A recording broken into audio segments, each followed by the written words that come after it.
So ఇప్పుడే శ్రీతేజ్ చూసి రావడం జరిగింది. సో వాళ్ళ నాన్నగారు టచ్ చేసినప్పుడు తను రియాక్ట్ అవుతా ఉన్నాడు. సో వెంటిలేటర్ మీద కానీ ఆక్సిజన్ కానీ లేకుండా ప్రజెంట్ ఉన్నాడు. సో ఖచ్చితంగా తను త్వరలో కోలుకుంటాడని ఆశిద్దాం.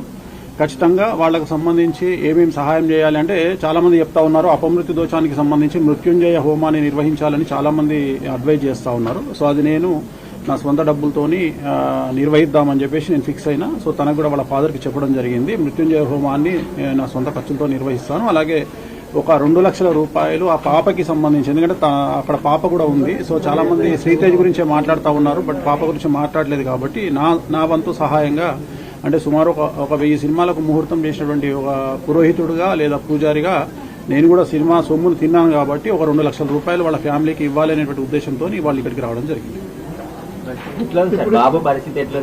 నేను చూశానండి, నేను చూశాను. సో ఒక 90% డెవలప్మెంట్ ఉంది. 90% అంటే మెయిన్ ఆక్సిజన్ లేదు, ప్లస్ వెంటిలేటర్ లేదు. సో వాళ్ళ ఫాదర్ టచ్ చేసినప్పుడు ఏడుస్తా ఉన్నాడు. అది నేను కళ్ళలో నీళ్ళు వస్తున్నాయి. సో అంతవరకు అయితే నేను ఇవాళ గమనించింది అయితే అది ఈ రోజు. బాబులో కదలిక ఉంది, ఆక్సిజన్ లేదు. ఎట్ ది సేమ్ టైం ఆ వెంటిలేటర్ కూడా తీసేసినారు. సో ఒక నెల అటు ఇటు అయినా ఖచ్చితంగా కోలుకుంటాడు అనేటువంటిది నా ఉద్దేశం. దానికోసమే మన మృత్యుంజయ హోమాన్ని కూడా ఈ వారంలో నిర్వహించడానికి నేను నిర్ణయం తీసుకుంటాను. అదే ఎవరైతే అపమృత్యు దోషం అంటే దగ్గరగా ఉంటారో, క్రిటికల్ పొజిషన్ లో ఉంటారో వాళ్ళు బయటపడడానికి నిర్వహించేటువంటిది మృత్యుంజయ హోమము. సో ఆ మృత్యుంజయ హోమాన్ని నిర్వహించాలి అనేటువంటిది నా సంకల్పం. మాట్లాడినాను. ఇప్పుడు వాళ్ళ ఫాదర్ వస్తే అది కూడా మాట్లాడి దానికి హోమం మన ఆఫీస్ లో కానీ ఫామ్ హౌస్ లో కానీ నిర్వహిస్తాం. అంటే వాళ్ళ తరపున ఎవరో ఒకరు సంకల్పానికి రావాలి కదా, అందుకని 3 రోజులు ఉంటాం. ఇప్పుడే ఇమీడియట్ గా చేయాలి కదా, దానికి లేట్ చేయదు. వాళ్ళ ఫాదర్ ఎవరన్నా ఒకళ్ళు వాళ్ళ తరపున సంకల్పం చెప్పడానికి రావాలి కదా, అందుకని. అయితే ఇండస్ట్రీకి మీకు సమ్ గ్యాప్ అనేది రీసెంట్ గా కావచ్చు, మీరు జాతకాలు చెప్పడం వల్ల కావచ్చు, ఇట్లా చాలా ఇష్యూస్ అనేది వచ్చింది కదా. సో ఇండస్ట్రీకి సంబంధించి ఇది జరిగింది అంటే ఆ రోజు ప్రీమియర్ కి రావడం వల్ల. సో ఈ గ్యాప్ ని ఫిల్ చేయడానికి ఏమైనా వచ్చారనుకోవచ్చా?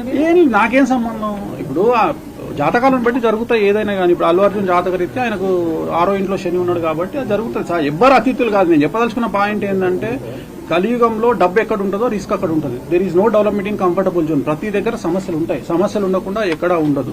సో వాళ్ళు ఫేస్ చేయాలి అంతే. వచ్చినప్పుడు నేను ఎట్లా అయితే కష్టకాలంలో నేను ఫేస్ చేస్తానో సమాజం అందరూ ఫేస్ చేస్తారో ప్రతి ఒక్కరు ఫేస్ చేయాల్సిందే. అనుకోని ఒక సంఘటన కావాలని ఎవరు చెయ్యరు. సో లక్షల మంది గ్యాదర్ అయినప్పుడు, 1000 మంది గ్యాదర్ అయినప్పుడు కొన్ని ఇన్సిడెంట్స్ జరుగుతాయి. జరిగినప్పుడు అల్లు అర్జున్ జాతకం బాగుంది అని ఇప్పుడు కూడా చెప్తున్నా. మార్చి వరకు బాగాలేదు, మార్చి 29 నుండి బాగుంది. షష్టగ్రహ కూటమి అనేది చాలా మంది లాస్ట్ టైం చెప్పినప్పుడు అప్పుడే బాగుంది. ఇప్పుడు కూడా చెప్తా ఉన్నా. నేను ఇప్పుడు కూడా అదే మాట మీద ఉన్నా. జాతకం బాగుండడానికి ఇలాంటి ఇన్సిడెంట్లకు సంబంధం లేదండి. ఇలాంటి ఇన్సిడెంట్ వేరు. దీనివల్ల ఆయన ఏం నేర్చుకుంటారు, ఫర్దర్ గా ఆయన ఎట్లా బిహేవ్ చేస్తారు అనేది ముఖ్యం తప్ప ప్రతిదీ మన జీవితంలో తప్పులు, సమస్యలు అనేటువంటివి మనం మారడానికి, మనం ఇంకో 10 మెట్లు ఎదగడానికి అవకాశాన్ని ఇస్తాయి.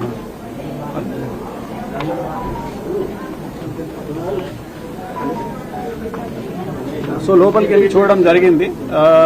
సో నేనైతే చాలా నమ్మకంగా ఉన్నాను. ఖచ్చితంగా బాబు ఆరోగ్యవంతుడై తిరిగి బయటికి వస్తాడు. సో ఎటువంటి అనుమానం లేదు. ఇప్పుడు వాళ్ళ తండ్రి ఇలా చేయి వేయగానే ఇమీడియట్ గా కళ్ళు తెరిచి చూసినాడు. సో మేమిద్దరమే ఉన్నాం లోపల.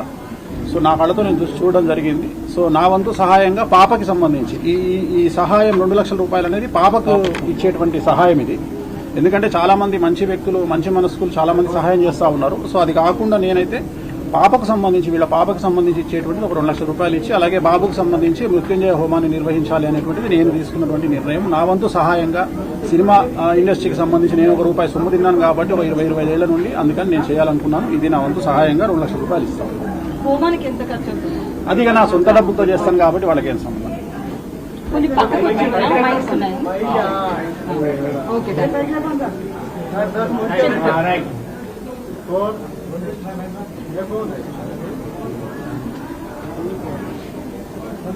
ఓకే.